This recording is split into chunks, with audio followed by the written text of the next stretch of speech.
بسم اللہ الرحمن الرحیم۔ صحابہ کرام میں سب سے زیادہ حدیثوں کے یاد کرنے والے، جنہیں سب سے زیادہ جناب رسول اللہ صلی اللہ علیہ وسلم کی حدیثیں زبانی یاد تھیں، جن کا کچھ ذکر خیر کل آپ کے سامنے آیا، حضرت ابو ہریرہ رضی اللہ تعالی عنہ ہیں۔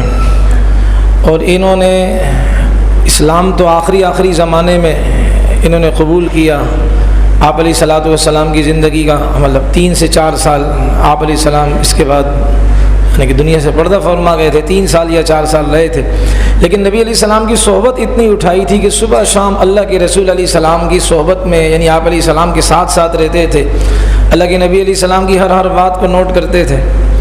ایک موقع پر یہ فرماتے، شروع میں ذہن حافظہ اتنا تیز نہیں تھا، خود اپنے متعلق فرماتے ہیں کہ میں نے نبی علیہ الصلوۃ والسلام سے یعنی کہ یہ میرا حافظہ تیز تھا نہیں، تو اللہ کے رسول علیہ الصلوۃ والسلام نے مجھے فرمایا، اور ایک جگہ آتا ہے کہ اللہ کے نبی نے فرمایا کون چاہتا ہے کہ اس کا حافظہ تیز ہو جائے اور وہ حدیثیں یاد کر لے؟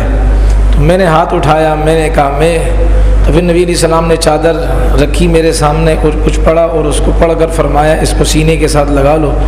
فرماتے میں نے سینے کے ساتھ لگایا تو اس کے بعد سے مجھے ہر بات نبی کی زبانی یاد ہوتی تھی، بھولتی نہیں تھی۔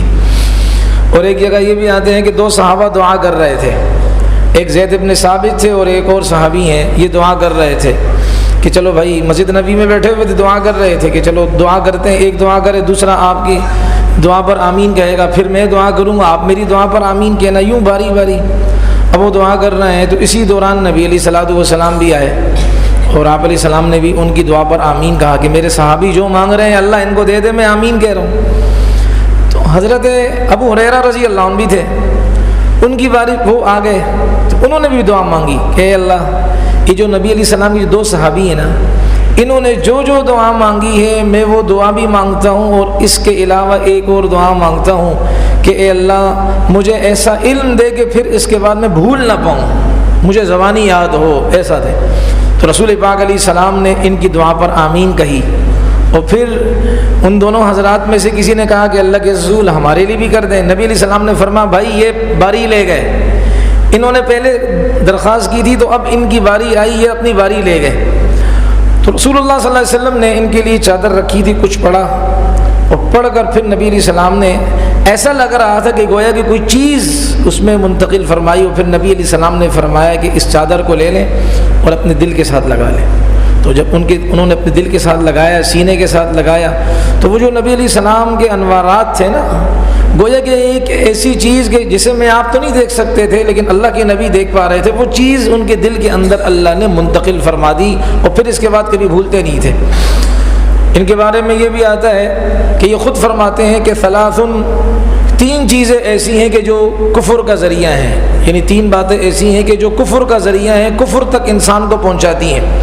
نمبر 1 پہلی بات یہ ہے النیاحۃ، میت پر زور سے رونا، چیخے مار کر رونا، دھاڑے مار کر رونا۔ ایک یہ ہے کہ آہستہ آواز سے، یعنی رونا ہو لیکن آواز لوگوں کو نہ سنائی دے، تو زور سے رونا نبی علیہ الصلوۃ، یہ حضرت ابو ہریرہ رضی اللہ عنہ فرماتے ہیں کہ بھائی یہ کفر کا ذریعہ ہے، یہ کافروں والے اعمال ہیں، مسلمانوں والے اعمال نہیں ہیں۔ اور دوسری چیز وشق الجیب، کہ جب انسان غم سے نڈال ہوتا ہے تو بعض لوگ کیا کرتے ہیں، گریبان پھاڑ دیتے ہیں اور ناخن کے ذریعے سے چہرہ نوچنا شروع کر دیتے ہیں، گریبان پھاڑ دیتے ہیں، کپڑے پھاڑ دیتے ہیں، عورتیں دوپٹے پھینک دیتی ہیں، گلیوں میں نکل آتے ہیں۔ اب تو مرد بھی ان سے سیکھ رہے، ان سے ٹریننگ حاصل کر رہے ہیں۔ تو نبی علیہ السلام نے فرمایا یہ بھی کیا ہے، کفر کا ذریعہ ہے، بے صبری نہیں کرنی چاہیے۔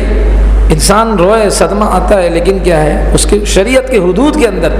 اور تیسری چیز والطعن فی النسب، کہ کسی کا نسب ہے اس کو تانے دینا۔ بھائی اللہ نے تقسیم کیا ہے، کسی کو اعلیٰ نسب میں پیدا کیا ہے، کسی کو درمیانی نسب میں پیدا کیا ہے، مڈل کلاس، کسی کو بالکل نیچے والے کلاس میں پیدا کیا ہے۔ یہ اللہ کے ہاں یہ معیار نہیں ہے، یہ تو صرف اللہ نے اس لیے ہمیں آپ کو مختلف قبیلوں خاندانوں میں پیدا کیا تاکہ ایک دوسرے کو پہچاننے میں آسانی ہو۔ اصل تو اللہ کے ہاں تقوی ہے، جو جتنا نیک ہوگا اللہ کے ہاں اس کا درجہ بلند ہوگا۔ تو کوئی اگر کسی کو تانا دے کہ تو فلاں قوم کا ہے، تو نیچ خاندان کا ہے، تو موچی ہے، تو جوتے گانٹنے والا ہے، فلاں ہے. کہا کہ یہ کفر کا طریقہ ہے، کافروں کا طریقہ ہے، یہ مسلمانوں والا طریقہ نہیں ہے. تو ابو ہریرہ رضی اللہ عنہ فرماتے ہیں کہ یہ 3 چیزیں انسان کو کفر تک پہنچانے والی ہیں. اللہ ہماری حفاظت فرمائے. ان سے کئی روایتیں ہیں، بطور عبرت کے کچھ روایتیں آپ کے سامنے اپنی سبق کے لیے عرض کر دیں. یہ ان سے روایت ہے کہ نبی علیہ الصلوۃ والسلام نے فرمایا، جس کا مفہوم یہ: من طلب الدنیا حلالا استعفافا عن المسألة وسعيا على أهله وتعطفا على جيرانه لقي الله يوم القيامة ووجهه مثل القمر ليلة البدر. جو انسان دنیا کمائے، میں آپ نکلتے ہیں نا روزی کے لیے، دنیا کمائے، وہ دنیا بھی حلال کمائے، حرام تو ہے ہی غلط. جو دنیا حلال کمانے کے لیے نکلے، لیکن حلال دنیا کمانے کی نیت بھی کیا ہو، اس لیے نکلے دنیا حلال کمانے کے لیے تاکہ میں لوگوں سے وہ مانگنے سے بچوں، ہاتھ پھیلانے سے بچوں. اس لیے کماتا ہے کہ میں لوگوں کے سامنے ہاتھ نہ پھیلاؤں، دست دراز نہ کروں، اپنے ہاتھوں کو نہ پھیلاؤں، بلکہ اپنے بچوں کے لیے کمانے کی نیت سے نکلتا ہے. سعیاً علی اہلہ، گھر والوں کے لیے کمانے کے لیے نکلتا ہے، اور سوال کرنے سے بچنے کی خاطر کمانے کے لیے نکلتا ہے. اب تو اللہ ہمیں معاف فرمائے، بیچ میں باتیں آ جاتی ہیں، اب تو معاف فرمائے. ہمارے ہاں تو JDC کی لعنت سے تو اللہ کا شکر ہے کافی حد تک ہم بچ گئے ہیں، لیکن ایک کرن فاؤنڈیشن کی لعنت آئی ہوئی ہے. کرن فاؤنڈیشن یہ کوئی اچھے نہیں ہے، جہاں آپ کی میری قوم کی بچیوں کے ڈانس کی کلاسیں ہوتی ہوں، اور جہاں لڑکے لڑکیوں کی دوستیاں کروائی جاتی ہوں، جہاں جو میوزک پر بچیوں کو نچایا جاتا ہو، وہ ہمارے خیر خواہ ہوں گے. انسان جب شکار کرتا ہے تو چارہ بڑا ڈالتا ہے تاکہ پھنسے، اور پھر اس شکار کو پھر ہم اپنے مطلب سے کاٹیں گے. جتنے چیرے لگانے ہیں، اب تو شکار ہمارے ہاتھ میں آ گیا. اس لیے بھائی زہر کا گھونٹ پی لے انسان، ان فاؤنڈیشن کے چکروں میں انسان نہ پڑے، چاہے دینے والا وقت کا ولی کیوں نہ ہو. ایسے ہی روادے میں انسان غلط دین کے جو ہے نا وہ دشمنوں کے ہاتھ میں آ کر وہ سامنے کچھ اور ہوتا ہے، پیچھے ان کا مشن چلایا جاتا ہے. اس لیے بھائی ان سے بچیں. اللہ سے دعا کریں کہ یا اللہ ہمیں اتنی روزی دے دے کہ ہم اپنے بچوں کے لیے کمائیں، ہم کسی کے سامنے ہاتھ نہ پھیلائیں. تو رسول اللہ صلی اللہ علیہ وسلم نے فرمایا جو آدمی دنیا کماتا ہے، حلال دنیا اپنے بچوں کے لیے کماتا ہے، اور اس لیے کماتا ہے کہ لوگوں کے سامنے ہاتھ پھیلانے سے میں بچ جاؤں، اور اس لیے کماتا ہے کہ میں اپنے پڑوسیوں کو بھی کچھ دوں اس میں سے، کہ جیسے افطاری میں کر رہا ہوں تو پڑوسیوں کے لیے بھی کچھ لے گیا، جیسے میں عید کے دن کچھ کھانے پینے کی چیز بناتا ہوں اپنے پڑوسیوں کے لیے بھی میں نے دے دیا. رسول اللہ صلی اللہ علیہ وسلم نے فرمایا جو اس نیت سے کمائے گا، اس کی یہ نیتیں ہوں گی، اللہ سے قیامت میں اس حال میں ملے گا کہ اس کا چہرہ 14ویں رات کے چاند کی طرح روشن ہوگا. اور جو دنیا کما رہا ہے، حلال کما رہا ہے، لیکن کیوں کما رہا ہے؟ مکاسرن، مفاخرن، مرائین، اس لیے کما رہا ہے کہ لوگوں کے سامنے واہ واہ ہو جائے، بھائی بڑا مال والا ہے. اس لیے کما رہا ہے کہ تاکہ لوگوں کے سامنے وہ لوگوں کو دکھانے کے لیے کما رہا ہے، کہ لوگوں کو پتہ چل جائے کہ میرا کتنا بینک بیلنس ہے، دنیا والوں کو دکھانے کے لیے، دنیا والوں کے سامنے اپنا مال اس کی کثرت بڑھانے کے لیے، اور فخر اور تکبر کی نیت سے دنیا کماتا ہے، اگرچہ حلال کماتا ہے. نبی علیہ السلام نے فرمایا لقی اللہ یوم القیامت، یہ بھی قیامت کے دن آئے گا اللہ تعالیٰ سے. ظاہر بات ہے یہ بھی اللہ کی دو بدو کھڑا ہوگا، لیکن وہو علیہ غضبان، اللہ اس پر غصے ہوں گے. اور اللہ کا جلال، اللہ کا غصہ کوئی آسان کام نہیں کہ کوئی برداشت کر سکے. اللہ خوب غصے میں ہوں گے اس انسان پر. اللہ میری آپ کی حفاظت فرمائے. یہ فرماتے ہیں ایک موقع پر ایسا ہوا، چہرے میں نے کل آپ کے سامنے بات عرض کی تھی، یہ صرف وہ حضرت ابو ہریرہ رضی اللہ عنہ، آپ علیہ الصلوۃ والسلام نے ان کو خازن بنایا تھا. یہ غلے کی چوکیداری پر بھی نبی علیہ السلام نے ان کو مقرر کیا تھا، بیت المال کا. تو ایک دفعہ یہ ان کا قصہ ہے، بڑا مشہور ہے، آپ نے سنا ہوگا کہ وہ بیت المال کے اس غلے کی چوکیداری پر تھے. تو ایک آدمی آیا راتوں کو، اور یہ رات کو وہاں جاگ رہے تھے، آیا وہ غلے میں سے کچھ نکالنے لگا. حضرت ابو ہریرہ رضی اللہ عنہ نے پکڑ لیا ان کو. کون ہے بھائی؟ کیا تو لوگوں کے اجتماعی مال میں سے نکال رہا ہے؟ اجتماعی چور بن رہا ہے، اجتماعی مال میں سے نکال رہا ہے. تو اس نے کہا کہ چھوڑ دے، میرے بچے غریب کیا ہے، میں غریب آدمی ہوں، بچے میرے جو ہے نا وہ بھوک سے نڈھال ہیں، تو میں اس لیے گھر والوں کے لیے بچوں کے لیے لے کے جا رہا ہوں، ان کی روٹی کا کوئی بندوبست کر لوں، میں آئندہ نہیں آؤں گا۔ ابو ہریرہ رضی اللہ عنہ فرمایا لأرفعنک الی رسول اللہ صلی اللہ علیہ وسلم، میں تمہیں اللہ کے رسول کے پاس لے کے جاتا ہوں۔ کہا نہیں نہیں، اللہ کے رسول کے پاس نہ لے جائیں، بس میں کل سے نہیں آؤں گا، غلطی ہو گئی معاف کر دو۔ کہا چلو۔ اگلے دن جب صبح کو نبی علیہ السلام کے پاس نماز کے لیے مسجد نبوی میں یہ گئے، نماز کے بعد نبی علیہ السلام نے فرمایا ابو ہریرہ وہ کل گزشتہ رات کو جو آپ نے بندہ پکڑا تھا کیا ہوا؟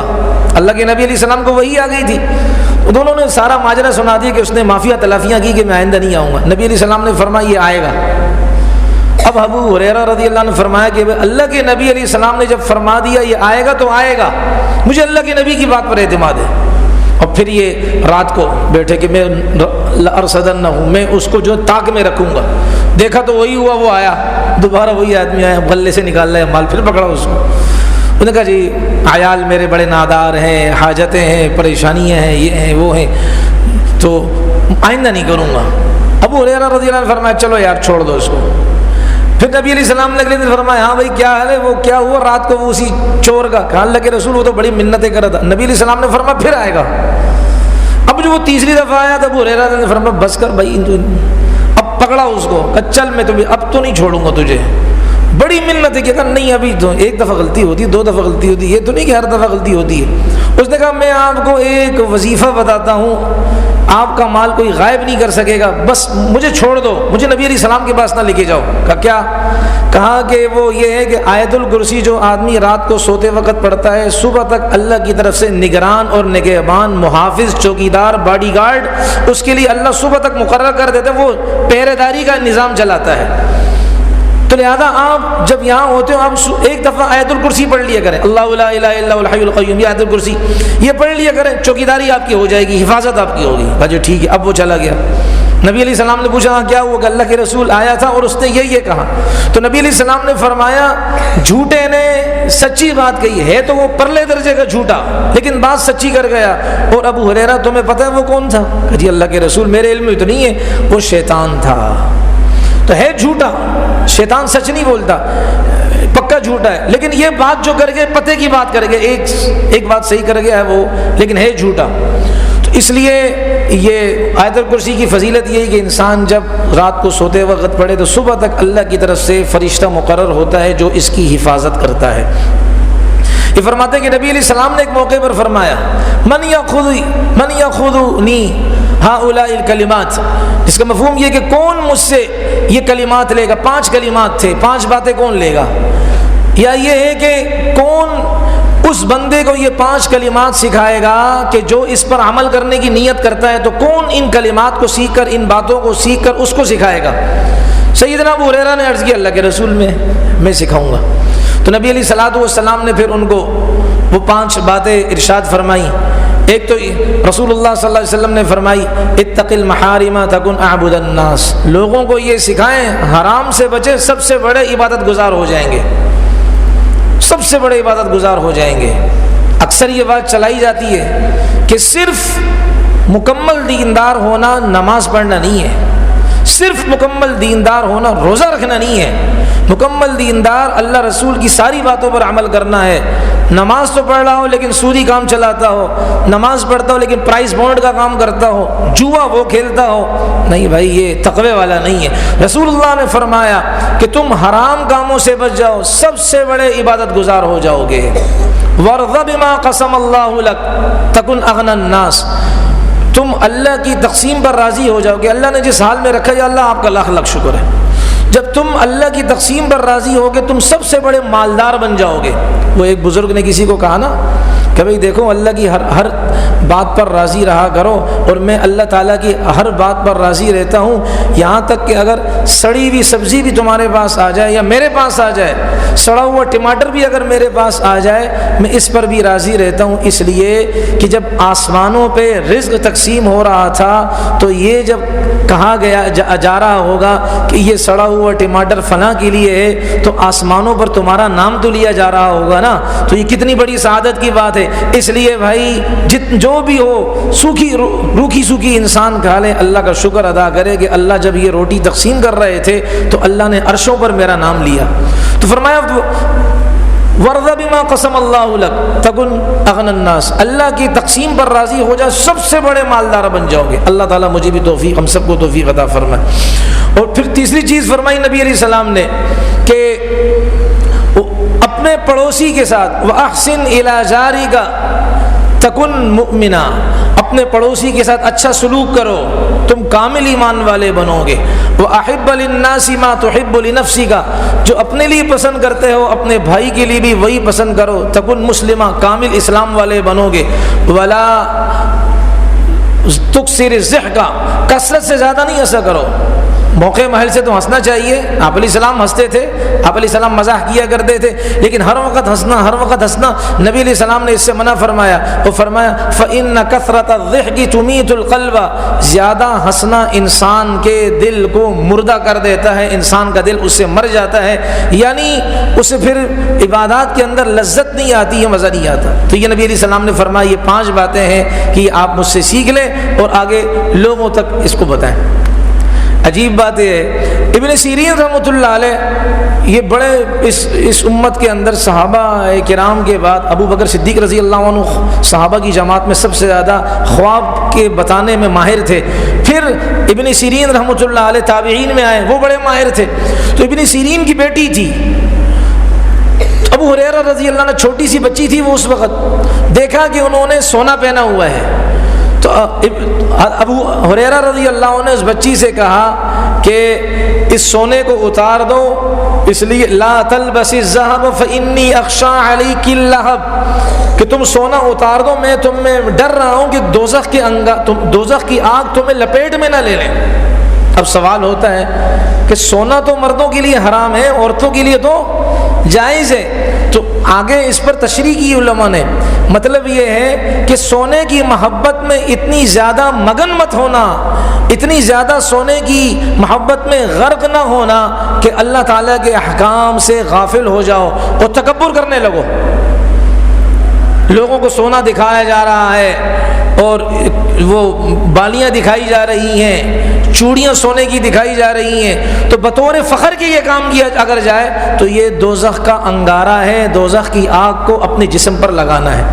بطور مذاق ایک لطیفہ بھی یاد ہے، بعض بھائیوں نے سنا ہوگا درس میں، عورتوں کی تو عادت ہوتی ہے نا وہ سونا دکھاتی ہیں، اور یہ مشہور بات بھی ہمارے ایک بڑے بزرگ اللہ والے فرما رہے تھے کہ اور اگر خاتون کو کچھ اور مجاہدے پر ابھاریں تو وہ منع کرے گی، لیکن اگر آپ اس کو کہو کہ بھئی میں آپ کو سونے میں آپ کے ہاتھوں میں کیلے گاڑوں گا، کیلے ٹھوکوں گا کیلے، لیکن وہ کیلے سونے کی ہوں گی، تو پھر وہ کہیں گے وہ بھائی جلدی کرو نا، دیر ہو رہی ہے، کیوں اتنی تاخیر کر رہے ہو، اور بھی بہت سے دنیا میں غم ہے، جلدی کرو۔ تو وہ جب کیلوں کے نام کے ساتھ سونا سنے گی تو پھر وہ اس کے لیے قربانی دینے کو تیار ہو جائے گی۔ اور قرآن حکیم نے اسی بارے میں فرمایا أَوَمَن يُنَشَّأُ فِي الْحِلْيَةِ وَهُوَ فِي الْخِصَامِ غَيْرُ مُبِينٍ، کہ یہ عورت تو سونے میں ہی پلی بڑی ہوتی ہے، یعنی اس کے دل دماغ میں سونے کی محبت ہوتی ہے۔ جیسے رمضان میں مجھے آپ کو سونے کی محبت ہے، نماز کے بعد جا کر سونے کی محبت ہے، تو اسی طریقے سے ایک سونا وہ ہے جو عورتیں پہنتی ہیں، اس کی محبت ہے۔ تو ایک خاتون نے سونا، وہ انگوٹھی رنگ سونے کی جو نا وہ پہنی ہوئی تھی، اب دکھانا بھی تو تھا نا۔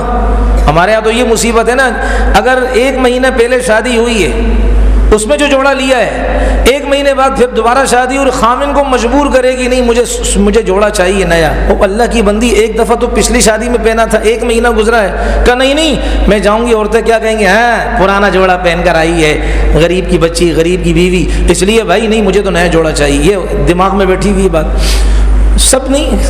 اب وہ عورت، وہ لڑکی، اب ظاہر بات ہے اس نے سونے کی انگوٹھی پہنی ہے، اب دکھا رہی ہے، تو کبھی کہتی ہے ارے یہ پنکھا جو ہے نا یہ الٹا چل رہا ہے، اب وہ ہاتھ لہرا رہی ہے، اس کا پنکھے سے کوئی واسطہ نہیں تھا، وہ کہ جب میں لہراؤں تو لوگ میرے ہاتھ، میری سہیلیاں میرے ہاتھوں کو دیکھیں تو میرے رنگ کو اور اس انگوٹھی کو دیکھیں تو کہیں واہ واہ بھائی پنکھے کو تمہارا بیڑا غرق کرو، انگوٹھی کیا شاندار پہنی ہوئی ہے، تعریف اس کی ہو جائے۔ پھر کہہ رہی کہ بھائی آج کل تو موسم کچھ عجیب سا ہو رہا ہے، تو جب میں یوں ہاتھوں کو یوں کروں گی تو پھر لوگ شاید پھر متوجہ ہو جائیں. لیکن لوگ بھی بڑے ڈھیٹ قسم کے تھے, وہ متوجہ نہیں ہو رہے تھے. پھر آخر میں جب دیکھا نا کہ ابھی لوگ متوجہ نہیں ہو رہے, اس نے کہا ہائے اللہ کتنی گرمی, اب تو میں یہ سونے کی انگوٹھی اتار ہی دوں. آخر میں اس نے سونے کی انگوٹھی کا ذکر کر ہی دیا.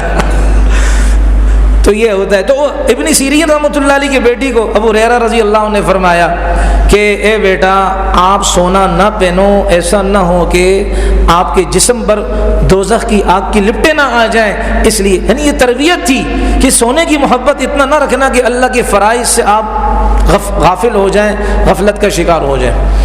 اور انہی سے ایک روایت ہے, اللہ اکبر, ایک حدیث میں آتا ہے کہ نبی علیہ السلام نے فرمایا, راوی یہی ہے کہ اذا مات المیت, جب انسان فوت ہو جاتا ہے, قالت الملائکہ ما قدما, جب انسان مر جاتا ہے تو فرشتے کہتے ہیں کہ کیا آگے کے لیے کیا لے کر آیا, دین کی خدمات, نیکیاں, نمازیں, دین کے لیے لوگوں کو اچھی باتوں کی تلقین, امر بالمعروف نہیں عن المنکر, کیا لے کر آیا آگے.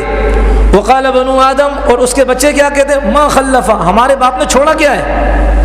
وہ یہ نہیں دیکھتے ہمارے باپ نے کیا کیا ہے, وہ ابھی چھوڑا کتنا ہے ہمارے باپ نے.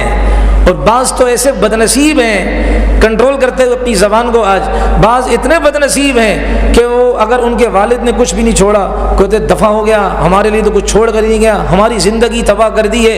انا للہ و انا الیہ راجعون. یعنی پیسہ ہوگا تو والد کی محبت ہوگی, پیسہ نہیں ہوگا تو والد کسی کام کا نہیں. یہ ایسا رشتہ تھوڑی ہے کہ جو بکاؤ مال ہو, یہ تو بڑا مقدس اور محترم رشتہ ہوتا ہے.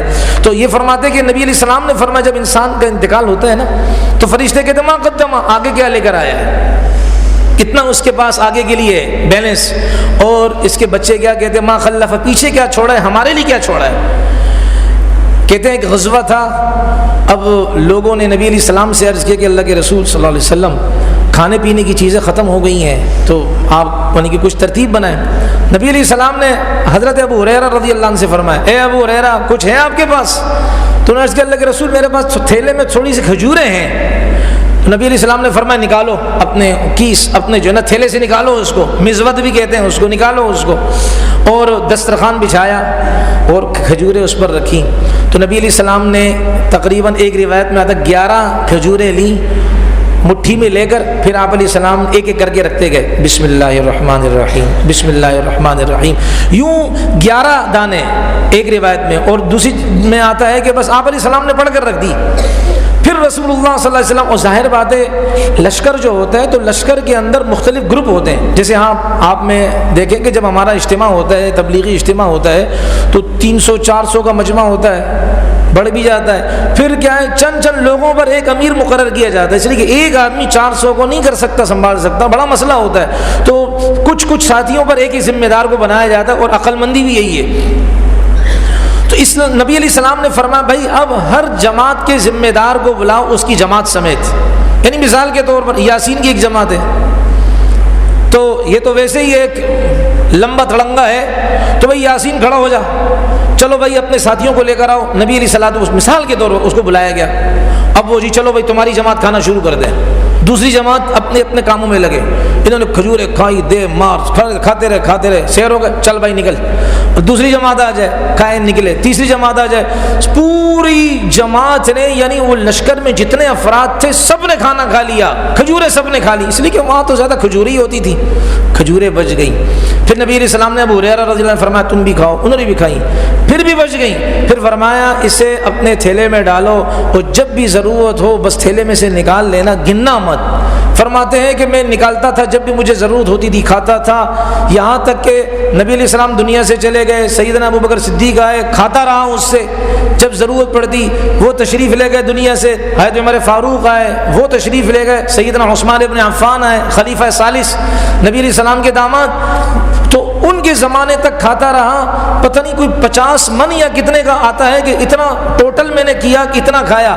لیکن جب عثمان غنی رضی اللہ عنہ کے زمانے میں فتنہ آیا, لوگوں نے عثمان غنی رضی اللہ عنہ کے گھر کا گھیراؤ کر لیا, اور وہ بلوائی آئے, انہوں نے حملہ کیا, تو اس فتنے کے زمانے میں میری کھجوروں کا تھیلا بھی غائب ہو گیا.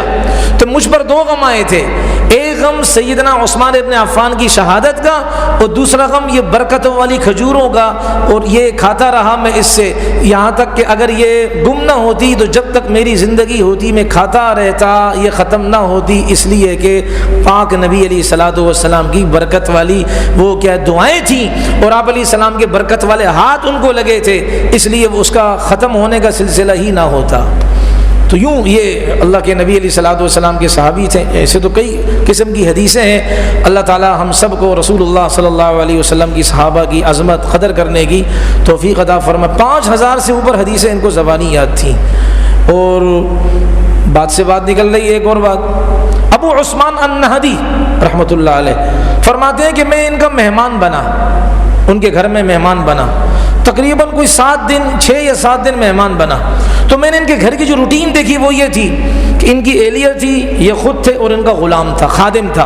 انہوں نے رات کو 3 حصوں میں تقسیم کیا تھا، ایک جاگتا، باقی سوئے ہوتے، وہ عبادت میں نماز پڑھتا، یصلی ثم یوقظ، پھر وہ دوسرے کو اٹھاتا، خود یہ سو جاتا، پھر وہ کھڑے ہو کر نماز پڑھتا، پھر جتنی اس کی اللہ تعالیٰ نے توفیق دی نماز پڑھتا، پھر جب وہ سونے لگتا پھر تیسرے کو اٹھاتا۔ یوں انہوں نے پوری رات کو 3 حصوں میں تقسیم کیا تھا۔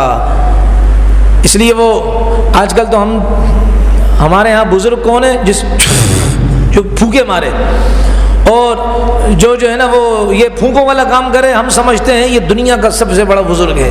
بزرگی اس کو نہیں کہتے ہیں، بزرگی یہ کہ یہ بزرگ نبی کی سنتوں پر چل رہا ہے کہ نہیں چل رہا، غیر محرموں سے پردے اس کے نہیں ہو رہے، اجنبیات کے ساتھ اس کی باتیں ہو رہی ہیں، ان کو بغل گیر کر رہے ہیں۔ کتنے ایسے جو ہے نا وہ جعلی قسم کے لوگ آئے ہیں اور نبی علیہ السلام کی سنتیں کاٹتا ہے، پائنچے اس کے نیچے ہوتے، یہ کیسا پیر ہے؟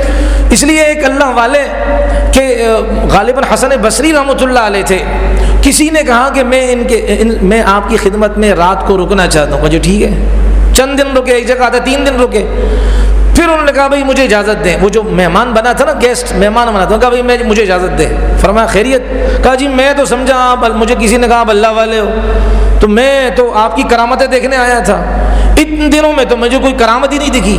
یعنی وہ سمجھ رہا تھا کہ ان کے گھر میں دودھ کی نہریں جاری ہوں گی، من و سلوہ آ رہا ہوگا، شہد کی نہریں ہوں گی، یہ سسٹم ہوگا۔ تو اس اللہ والے نے کہا کہ آپ نے اتنا جو ہے نا میرے پاس وقت بتایا، اتنے دن میرے پاس آپ نے گزارے، کہ آپ نے میرا کوئی ایک عمل نبی کی سنت کے خلاف دیکھا؟ کہا جی نہیں، میں نے تو کوئی عمل بھی نبی صلی اللہ علیہ وسلم کی سنت کے خلاف نہیں دیکھا۔ کہا جب آپ نے کوئی عمل میرا نبی علیہ السلام کی سنت کے خلاف نہیں دیکھا تو اس سے بڑی اور کرامت کیا ہو سکتی ہے، اس سے بڑی بزرگی اور کیا ہو سکتی ہے کہ میری زندگی نبی علیہ السلام کی سنت کی آئینہ دار ہے۔ تو سب سے بڑی بزرگی یہ ہے کہ وہ انسان نبی علیہ السلام کے طریقوں کے مطابق زندگی گزارے۔ اللہ مجھے بھی توفیق عطا فرمائے، آپ کو، ہماری نسلوں کو، ہمارے نوجوانوں کو، ہمارے بزرگوں اور ہماری ماؤں کو، اللہ سب کو رسول اللہ کی اطاعت اور نبی علیہ السلام کی سنتوں پر چلنے کی توفیق عطا فرمائے۔ الحمدللہ۔